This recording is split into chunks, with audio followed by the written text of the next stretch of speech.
शरणों शरणाय भक्ति भावनमूर्ति मुक्ति अनुग्रह महाकारिणी शरणों शरणों शबरिशास्तां शरणों नमो नमः. ஆக சரணம் ஆரம்பிக்கக்கூடிய தெய்வம் ஐயப்பன் தான். எந்த ஒரு தெய்வங்களுக்கும் இல்லாத ஒரு அதிசயம் தான். சரணத்தில் சொல்லி பாதத்தில் முடிக்கிறது. ஓம் சரணோம் சரணோம் சரணாய பக்தி பாவன மூர்த்தேம். இந்த மூர்த்தேம் அப்படின்ற போது ஆன்மீகத்தில் கடைசி நிலையான பிறவாத இருக்கக்கூடிய முக்தியை அருளுதல். இப்படி தேவர்கள் துவக்கத்தில் 2 பேர் ஒப்புமையிலே தாயும் தந்தையுமா வந்தவங்க, சிவனும் விஷ்ணும். மூர்த்தேம்னு சொல்லி முடிச்சிருக்கிறாங்க. மூர்த்தி. இந்த மூர்த்திக்கு அடுத்து ஒரு நிலை பெயர் என்னன்னு கேட்டா கீர்த்தி.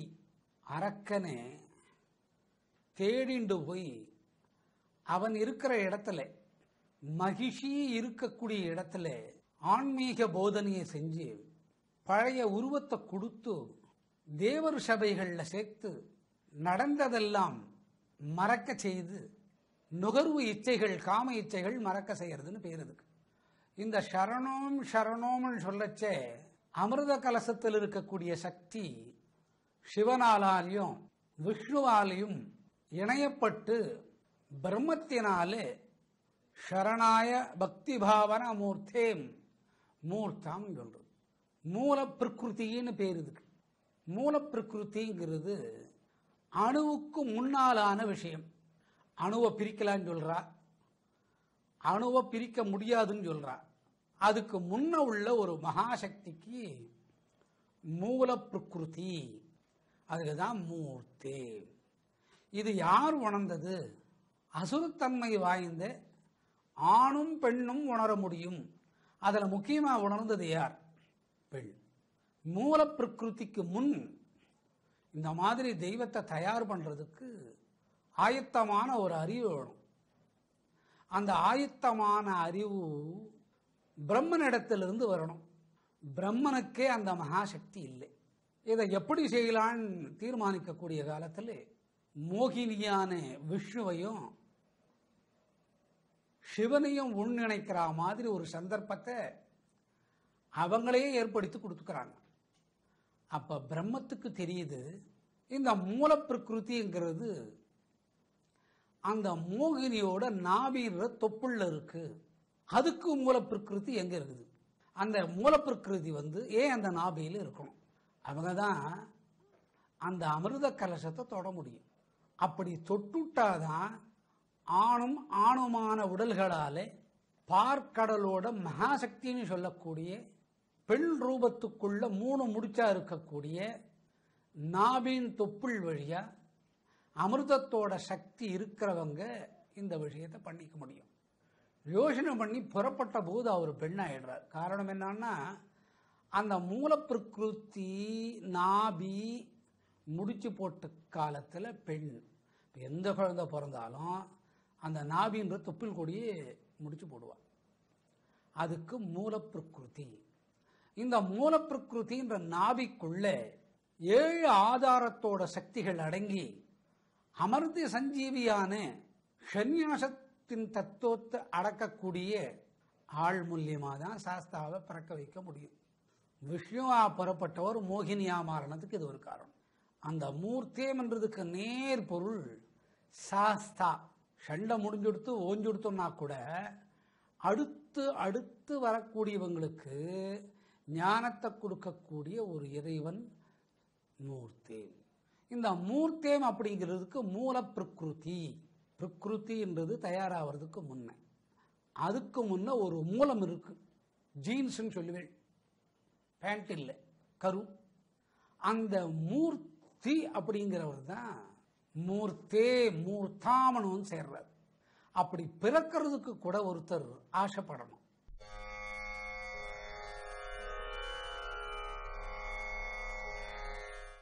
ஒரு மகனை எடுத்த உடனே சன்னியாசி ஆக்க விரும்ப மாட்டாங்க. அவன் நல்லா படிக்கணும், நல்லா வரணும். படித்தா நல்லா வர போகிறது இல்லை, நல்லா வந்தால் நல்லா இருக்க போகிறது இல்லை. கல்யாணம்னு ஒன்று பண்ணிட்டாயா நல்லா இருக்கா சொல்லுங்க. இதெல்லாம் வேண்டான்னு சொல்கிற ஒரு மனோநிலை ஒரு தாய்க்கு வருமா? வராது. சங்கரோட தாய் கூட சங்கராச்சாரியாவை விடலை. அப்புறம் கஜேந்திர மோட்சத்து வரையா முதல்ல அவர் காலை பிடிச்சொண்டது ஏனை அனுகிரகம் பண்ணது. அப்புறம் 3-4 வயசு 5 வயசில் சன்னியாசம் ஆனார். இறைவனை பெற்ற தாய்க்கே இறைவனுக்கு சன்னியாசம் கொடுக்க மனசு வரல. அப்போ தாய்க்கும் தகவனப்பனுக்கும் ஒரு மகனுக்கு சன்னியாசம் கொடுக்கிற மனோநிலைய மகன் வர வைக்கணும். அப்படி மகன் வரணும்னா பிரகிருதிக்கு முன்னால் இருக்கிற மூல பிரகிருதியில் பிறக்கணும். இது பிரம்மனால கணிக்க முடியல. இந்த பிறக்க வைக்கக்கூடிய பிரகிருதி அதுக்கு பிளானிங் தெரியல. இந்த மூல பிரகிருதியா இருக்கிற ஐயப்பன் சாஸ்தா விஷ்ணுவா புறப்பட்டு வந்த தெய்வத்தை மோகினியா மாத்துறார். எப்படி மோகினியா மாத்துறாரு பாருங்க. மோகினியா மாத்துறதுக்கு ஒரு காரணம் இருக்கணும். இந்த விஷ்ணு என்ன பண்ணிருக்கார்? படுத்துட்டு இருக்கிறார். அனந்த சயன பத்மநாபன் பேர். தூங்கிண்டே இருக்கும்போது ஒரு நாள் நாபில ஒரு தண்டு வளர்ந்தது. அப்படி பார்க்கறதுக்குள்ள அது மலராச்சு. மலரான உடனே அதுல பிரம்மம் எழுந்தருளிச்சு. பிரம்மத்துக்கு தாயாகிறார். அந்த பிரம்மம் இந்த உலகமெல்லாம் இவ்வளவு அழகா இருக்குதுன்னு எட்டி பார்த்தார். எட்டி பார்த்ததுக்கு ஒரு தலை, கிழக்க எட்டி பார்த்தாரு ஒரு தலை, மேற்கு எட்டி பார்த்தாரு ஒரு தலை, வடக்கு தெற்கு எடுத்து பார்த்தார் 4 தலை எடுத்து. அவர் எங்கிருந்து வந்தாரு? நாபியிலிருந்து வந்தார். அப்போ இந்த குழந்தை நினைக்குது, நாபியிலிருந்து வந்ததுனாலே இவர் விஷ்ணுவா வரும்போது இவரை பெண்ணா மாற்றிக்கணும். அந்த பெண் உலகத்திலேயே அவ்வளவு அழகா இருக்கணும். மோகினி. மோகினின்னா மூல பிரகிருதியை தாங்கி பிடிக்கக்கூடிய மகாவிஷ்ணுன்னு பேர். மோகினின்னா ஓஹோ இது மோகினி அவ்வளவா அழகா இருக்கும், அது கூட குடும்பம் நடத்தலாம்னு நினைக்கப்படாது. பாருங்க, சம்சாரத்தோடையே குடும்பம் நடத்த முடியல. அப்புறம் மோகினி கிட்ட குடும்பம் நடத்தலாம்னு ஒரு ஆசை வரலாமோ? மூல பிரகிருதியோட வியாபகம் தான் அந்த மோகினி. ஒரு ஆணோட மூல பிரகிருதி அருள், அது சிவனால மட்டும்தான் கொடுக்க முடியும். அவர் பிச்சான் தேகின்னு மண்ட ஓட்டுல பிச்சை எடுக்கிறவர். அவரையே அதை கொடுத்தாருன்னு பாருங்க. அன்னபூரணியோட அருள் வாங்கினவர். மூல பிரகிருதிக்கு ஒரு வியாபகத்தை கொடுக்கக்கூடிய மகாசக்தி இருக்கக்கூடிய தெய்வம் சிவன். அதனோட அருளை வாங்கிட்டார். இதெல்லாம் பிறக்கிறதுக்கு முன்னே குழந்தை பிளான் பண்ணி எடுத்தோ. சிஸ்டம்னு பேர் இதுக்கு, சிஸ்டமேட்டிக். அதை யார் பண்ணிட்டாரு? மூலப்பிரகிருதியோட அருள் வாங்கின ஐயப்பன் பண்ணிட்டார். அவங்க 2 பேரும் இந்த மாதிரி பண்ணி அந்த அருள் தான் வாங்கி அந்த அருள் அவங்க கொடுத்ததுனாலே இவருக்கு மூர்த்தி. சரணத்துல சொன்னா சொல்லக்கூடிய பக்தர் உலகங்கள் பிரளயத்தில் ஒடுங்கி துவக்கத்தை அறிந்திக்கக்கூடிய மனோநிலை ஒரு பக்தனுக்கு வருது. அப்படி வந்துட்டா அதில் ஒரு மூர்த்தி மூலாதாரமா இருக்கிறாருன்னா அவரை பார்க்கும்போது என்ன சொல்லுவாங்க? எடுத்த உடனே வணக்கம் சொல்லப்படாது, ரொம்ப அசிங்கமா இருக்கும். அதனால ஓம் பிரம்மம், பிரம்மத்தோட துணை, விஷ்ணு, விஷ்ணுவோட துணை, சிவம், சிவத்தோட துணை. அதனால துவக்கமே ஓம். உள்ள இருக்கக்கூடிய இவ்வளோ நேரம் சொன்ன கலைக்கதைகள்லாம் அதில் அடங்கிடுது. ஓமுக்குள்ள அடங்கிறது மூல பிரகிருதி. இந்த சரணோம் சரணோம்னு யார் சொல்றது? மனிதன் சொல்றான். இந்த சரணோம் சரணோம் அப்படிங்கிறத முதல்ல யார் சொன்னது? எருமமாளா இருக்கக்கூடிய காலத்திலே அந்த கொம்புகளை ஐயப்பன் பற்றியதனால் அதனோட வாயிலையும் மனசிலையும் உதித்தது தான் சரணோம் சரணோம். அதாவது இந்த சரணோம் சரணோம் 1லிருந்து 6 அறிவு இருக்கிறவங்களும் சொல்லணும். இது மூலப்பிரகிருதி வழியாக பிறந்த மனிதர்களுக்கு பொருந்தும் அப்படின்ட்டு மகிழ்ச்சியானவங்க சொல்லக்கூடியது. ஓம் சரணோம் சரணோம் சரணாய பக்தி பாவனாம். சரணம் சொல்லக்கூடிய பாவனை.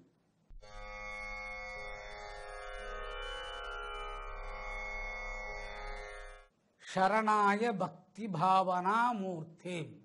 ஏண்டா அவங்களோட ஆயுள் காலமும் மனிதனோட ஆயுள் காலமும் வேறு வேறு. நாங்கள்லாம் 70க்கு முன்ன ஐயப்பாவுக்கு போகிற காலத்தில் பாதையே இருக்காது. ஒரு 44 வருஷத்துக்கு முன்ன, ஒரு 50 வருஷத்துக்கு முன்ன அப்படி இருந்தது. இப்போ சகல வசதி இருந்தது. இப்போ இது நடந்த காலத்தில் எப்படி இருக்கும் பாருங்க. என்ன மாதிரி காலத்தில் மனிதர்களுக்காக வேண்டின்றது யாரு? மகிஷி. சரணம் தேவையான அளவுக்கு ஆன்மீகத்தை கத்துண்டு அதுக்கு முன்னர் லௌகீகத்தில் வெற்றி பெறுதல்னு அர்த்தம் சரணம். அதனால்தான் இந்த ஒரு தெய்வத்துக்கு சரணம் சரணம்னு சொல்றது. இதை காதல கேட்ட உடனே மனுஷனுக்கு என்ன வருது? பக்திங்கிறது ஒன்று வருது. சாமி இருக்குதுன்னு சொல்லலாம், சாமி இல்லைன்னு சொல்லலாம். இது மனிதனுக்கு உரிமை இருக்கு, இல்லைன்னு சொல்றவனுக்கு உரிமை இருக்கு. இந்த தெய்வம் உண்டு என்று அறிவது அறிஞ்சின்ற பின்னால தான் இல்லைன்னு சொல்றவனுக்கு தெளிவாகும். அது பக்தி வரணும். இந்த பக்தி எங்க உரையுது? 6வது அறிவில் உரையுது. 6வது அறிவு மனிதனிடத்தில் இருக்குது. சரணம் சொல்லிட்டா பக்தி வந்துடும். முக்தி அனுக்கிரக மகாகாரணே சரணம். முக்தியை கொடுக்க வல்ல தெய்வம். இந்த முக்தி யாருக்கு கொடுக்கறான்னு பாருங்க. மனித ரூபத்தில் பிறந்து மனித ரூபத்தில் வாழ்ந்து சாபத்தினால 5வது அறிவான விலங்கினமா போய் அந்த விலங்கினம் இறைவனை தொழுது மறுபடியும் மனித நிலையாகி தேவநிலைக்கு வரக்கூடிய சக்தியை கொடுக்கிறது 6வது அறிவு. 6வது அறிவு உரையக்கூடிய இடம் பக்தி. இந்த பக்தியால வரக்கூடியது தான் முக்தி. இப்போ நம்ம முக்திக்கு ஐயப்பனை சொல்கிறோமா? குழந்தை வேணும், கல்யாணம் ஆகணும், பையன் பிறந்தா மணிகண்டன்னு பேர் வைக்கிறேன், அவரே குழந்தை. அவரோட சோக கதை எடுத்து பாருங்கோ. தாயை நம்பி கெட்டவர். அந்த அம்மா என்ன கேட்டது பாருங்கோ? பால் கேட்டது. என்ன பால் கேட்டது பாருங்கோ? புலிப்பால். ஏன் அவங்க புலிப்பால் கேட்டாங்கன்னு சிந்தனை பண்ணி பாருங்கோ. மூல பிரகிருதியோட காரணம் இதுதான். சிறுத்தை உடனே அடிச்சிடும், புலி கொஞ்சம் யோசனை பண்ணி அடிக்கும். பால் கறக்கிற வரைக்கும் கம்முன்னு இருக்கும். என்னோட பாலையாடா எடுத்துன்னு போறேன்னு ஒரே தட்டு, அவ்வளோதான். பால் எடுத்துன்னு போனவனுக்கு பால். இதெல்லாம் பாருங்க, சரணத்தோட மகாசக்தி. அவர் என்ன ஒன்றாலும் பண்ணுவார். போனார், பால் எடுத்துட்டாரு, வீட்டுக்கு வர வேண்டியதானே. இந்த சிட்டிக்குள்ளே இருக்கிறவங்க யாரும் நம்ப மாட்டாங்க. கம்ப்யூட்டரில் போட்டு பார்த்துட்டோம், இது நெஜ புலி பாலா இல்லை புலி நிஜம் இல்லையா? ஏன்னா 6வது அறிவில் உரையிறது பக்திங்க. இந்த அம்மா சரணம் சொல்லி எடுத்தோ, நாளைக்கு மனுஷனை நம்பாதே ஐயப்பா, ஒரு புலி பட்டாளத்திலேயே ஓடிக்கணும் போனார். பந்தள மகாராஜா வீட்டுக்கு ஓட்டின்னு வந்துட்டார் அரண்மனைக்கு. அந்த அம்மா பார்த்தது, நம்ம இத்தனை நாள் யாரை வளர்த்துருக்குறோம்? ஒரு பெரிய தெய்வத்தை வளர்த்துருக்குறோம். அந்த அம்மாவுக்கு ஒரு தைரியம் வந்துடுத்து, இதெல்லாம் சாதா புலி, அந்த புலி மேலே உக்காந்துட்டு இருக்கிறானே அவன் தான் புலி. பால் கேட்டவங்களுக்கு தைரியம் வந்துடுத்து. மூல பிரகிருதி. இந்த மகாசக்தியை ஆராய்ச்சி பண்றதுக்கு வந்தவங்க தான் மகிஷி. அவங்க இருக்கிற இடத்துக்கு ஐயா தேடிட்டு போனார். அதெல்லாம் பார்த்தான் மனுஷன். இவன் அவரை தேடின்னு போனார். 6வது அறிவுக்குள் உரையக்கூடிய பக்தி. மனுஷன் தேடி கொண்டு போய் சபரிமலையில் இந்த இடத்துல பெருமாள் இருக்கிறார், சாஸ்வதம். இது முக்தியை அளிக்க வல்ல தெய்வம். முக்தியை யாருக்கு கொடுத்திருக்கிறாரு? ஒரு பெண்ணுக்கு கொடுத்திருக்கிறார். மகிஷி முக்தி கொடுத்து மனித உடலான தேவதையா மாற்றி மேலே அனுப்புறார். அது போகுது கிர்ன்னு மேலே. நம்ம எங்கிருந்து வந்தோம், நம்ம எங்கிருந்து வந்தோம், நம்ம யார், நம்ம எங்கிருந்து வந்தோம், இவருக்கு யார் தாயார் தகப்பனார், மகாகாரணே சரணம் அது சொல்லுது. மகாகாரணே சரணம். இதுக்கு காரணமாயிருந்தவங்க மூலாதாரமான தெய்வம் விஷ்ணுவும் சிவமும். இதுதான் மூல பிரகிருத்தின்னு பேர். மகாகாரணே சரணம். இந்த சரணம் சரணம்ன்றதை யாரை குறித்து சொல்றாங்க? யாரோ ஒரு ஆளை குறித்து சொல்றாங்க. அந்த நபர் யார்? சபரி. இவருக்கு சபரின்னு பேர் வர்றதுக்கு காரணம் என்ன? ராமாவதார காலத்தில் ஒரு அம்மா இருந்தாங்க, சபரி மாதா.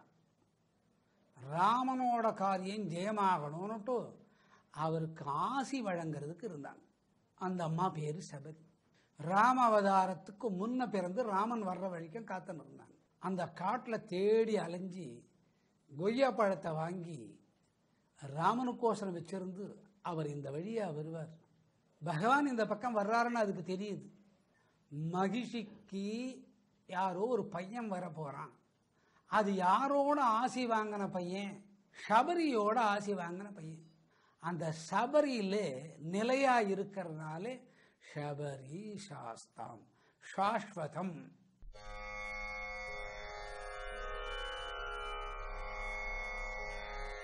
ரெண்டு பேருக்கும் சண்டை நடந்து அதில் ஒரு அம்மா வந்து தேவரூபம், மனித ரூபத்தை கடந்து தேவரூபம் எடுத்து, அந்த தேவரூபம் வரும்போது நம்ம சரணம் சொன்னது எல்லாருக்கும் தெரியணும். சபரி சாஸ்தாம்னு பேர் வச்சாங்க. மூல பிரகிருதிக்கு முன்னால இருந்து பிறந்தவர்னு பொருள்.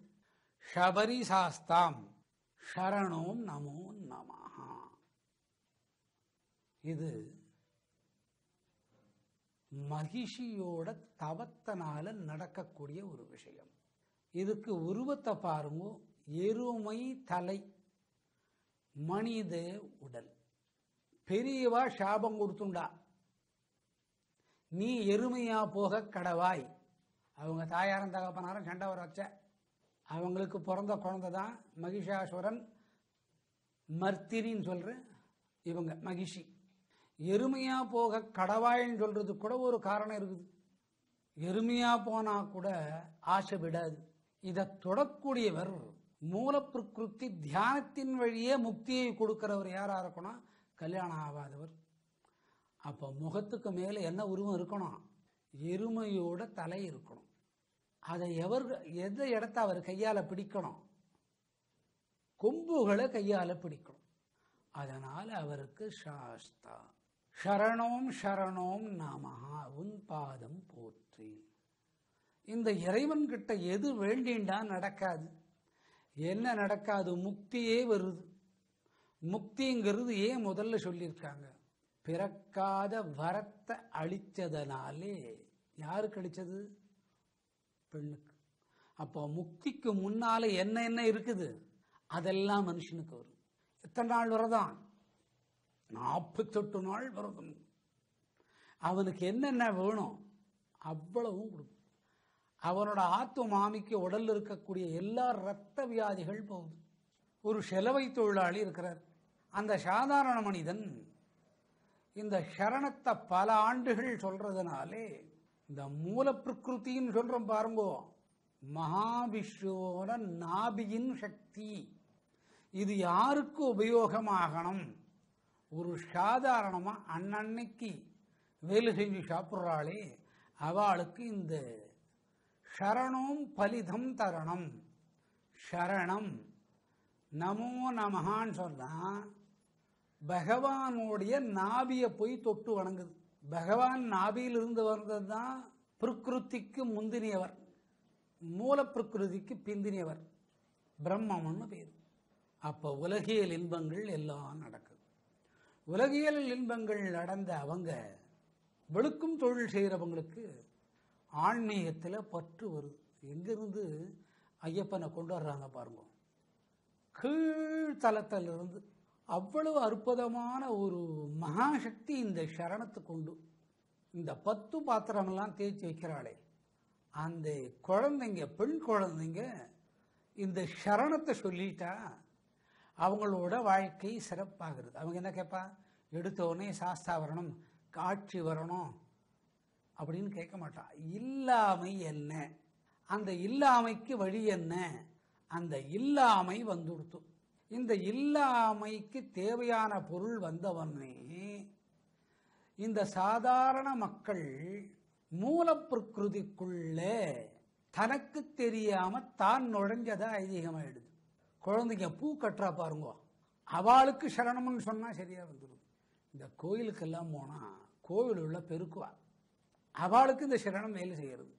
கோயிலுக்கு வெளியே வந்தா பாத அணி பார்த்துக்கிற அளவு இந்த காலணிகள் அவளுக்கு இந்த சரணம் வேலை செய்யுது. இந்த பிறப்பு மட்டும் இல்லை, அடுத்த பிறப்புக்கும் இது தொடர்ந்து வருது. இந்த கோயிலில் பெருக்கிற அவளுக்கு அடுத்த பிறப்பு இல்லைன்னுவா. பல்லாயிரம் தொண்டர்கள் போட்டு கொண்டு வந்து விடுற பாதணி காலணி தொடர்றவளுக்கு பிறப்பில்லைன்னு சொல்லுவாள். மற்றவங்க போன மலஜலத்தை அலம்பி விடுறவாளுக்கு பிறப்பில்லைன்னு சொல்லுவாள். இது சாதாரணமாக வார்த்தையாக்கும். அவளுக்கெல்லாம் இந்த சரணம் பலிதம் கொடுக்கிறது. நாபி வழியா ஒரு குழந்தைக்கு ஆகாரத்தை கொடுக்க முடியாத தாய்மார்கள், கர்ப்பத்தை தாங்க முடியாதுன்னு அர்த்தம். அதுக்கு இருக்கிறவா என்னென்னமோ செலவு பண்ணிக்கிறா. அவளுக்கு இந்த குழந்தை தானம் கொடுக்கிறார். இதெல்லாம் வந்தால் தான் அடுத்தது முக்திக்கு போக முடியும். மகிழ்ச்சி மாதிரியா தேவையானது முதல்ல கிடைச்சாதான் இதுகள்லாம் நம்ம செய்ய முடியும். அதுக்கு சபரி சாஸ்தாம் நிலையான இதெல்லாம் முன்னால எதுக்கு கொடுக்கிறார்? ஆன்மீகத்தின் சிந்தனையை தூண்டுவதற்கு. ஆன்மீக சிந்தனை யார் தோன்றா நல்லது? ஒரு சன்னியாசி தோன்றணும். அந்த சன்னியாசி எப்படிப்பட்டவராக இருக்கணும்? ஒரு சராசரி தாய் தகப்பனார் வயத்துக்குள்ள பிறக்காதவராக இருக்கணும். இதுக்கு நைஷ்டிக சந்நியாசம்னு பேர். அந்த நைஷ்டிக சந்நியாசம் வரணுமான்னா சிவனோட அருள் விஷ்ணுவோட நாபி வழியா வெளியில வரணும். அப்படி ஒரு குழந்தை பிறக்கணும். அவதாரம்னு பேர் இதுக்கு. அந்த மாதிரி ஒரு குழந்தை பிறக்கணும். இந்த கர்ப்பாதார மூலத்தில் இருக்கக்கூடிய பிரச்சனை எல்லாம் ஏழைகளுக்கு சரியா வரும். சரணம், அதில் ஐயப்பான்னு கூட சொல்ல வேண்டியதில்லை, சரணம். சபரின்னு சொல்ல வேண்டியதில்லை, சரணம். சபரி சாஸ்தாம் சரணம்னு சொல்ல வேண்டியதில்லை, வெறும் சரணம். அது நமஹா, நமஹான்றதுக்குள்ள கொண்டு போய் சேர்க்குது. நாபியில் இருக்கக்கூடிய ஊழ்வினை பயன் தொண்டை வரைக்கும் போய் சிறு நாக்குக்குள்ள அடங்கி மூச்சுக்காற்று சரியாகி அது பிரணயாமத்தில் செஞ்சால் சரியாகும். இடை பிங்களைன்னு சொல்லுவா. இந்த இடை பிங்களை நாதம் சரியாகி, நாதம்னா கேட்கறதுக்கு இனிமையாக இருக்கிறதுக்கு பேர் நாதம். அது சரியாகி அதுக்கு மேலே மூலாதாரத்தை சீர்படுத்துறது சரணம். பத்மாசனத்தை போட்டு உக்காந்து உள்மூச்சு வெளிமூச்சு சீராக்கி பிரணயாமம் பண்ணி முதுகுத்தண்டு வழியா ஒவ்வொரு ஆதாரம் போய் நடக்கிற விஷயத்தை சரணம்னு சொல்லிட்டா அந்த வேலை நடக்கும். ஒரு பெண் குழந்தை தான் பொண்ணப்ப குழந்தையை பெற்றுக்கணும். இந்த ஆணானவர் சரணம்னு சொல்லும்போது அந்த இருமுடியை தலையில் வச்சுட்டு ஏய் சரணம் ஐயப்பான்னு போவான். அவனுக்கு ஒன்றுமே தெரியாது. இங்கே சொல்றது அவர் பஜன்ல சொல்றது, வெளியில் சொல்றது வாங்க சாமி உட்காருங்க சாமி அப்படி சொல்கிறாளே, அந்த சாமின்னா சரணத்தை குறிக்கும். பொண்ணோட நாபியை சீராக்குதல். நாபி கமலம்னு பேர் இருக்கு. தாமரை என்ன தாமரை? செந்தாமரை. அதில் என்ன நிற்கிறது? ஆண் பிரம்மம். அந்த பிரம்மத்தை வச்சு குழந்தை இல்லாத தன்மையை நீக்கிறது. இது முதல் நாள் இந்த ஸ்லோகத்தை சொல்லிட்டு பாராயணம் பண்ணிக்கலாம்.